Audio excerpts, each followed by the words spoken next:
I want to share something personal with you, a passage from what I would like to call my diary.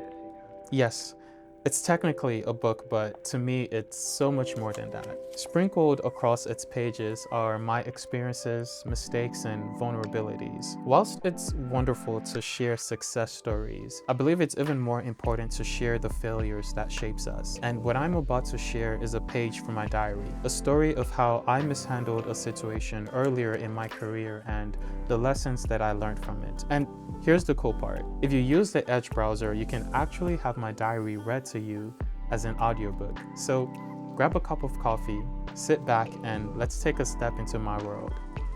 A few years ago, I worked with a team that had been around for a while. They were a solid team, hitting their sprint deadlines, but they never set sprint goals.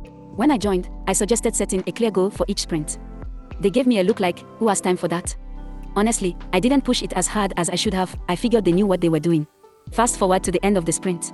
Half of the work the team delivered wasn't what the stakeholders needed. It wasn't because they were slacking, it was because they were scattered, working on different priorities without a clear focus. I wonder why. Could it be because we didn't have a sprint goal? A little backstory, this was a team that had been working together for years, and I was the new kid. Instead of tactfully introducing changes, I came in full steam ahead, pointing out everything they could improve. It's embarrassing to admit, but I ended up alienating a few people early on. Once I realized my approach wasn't working, I decided to take a step back.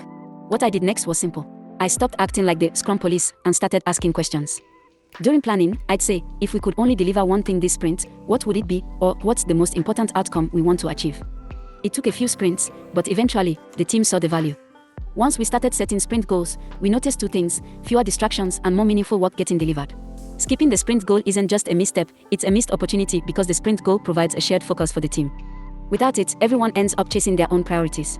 Stakeholders may not have a clear understanding of what to expect, which can lead to frustration or disappointment. The team might also complete tasks but still fail to deliver meaningful value. Sometimes you have to ask yourself, can the team articulate what success looks like for the sprint?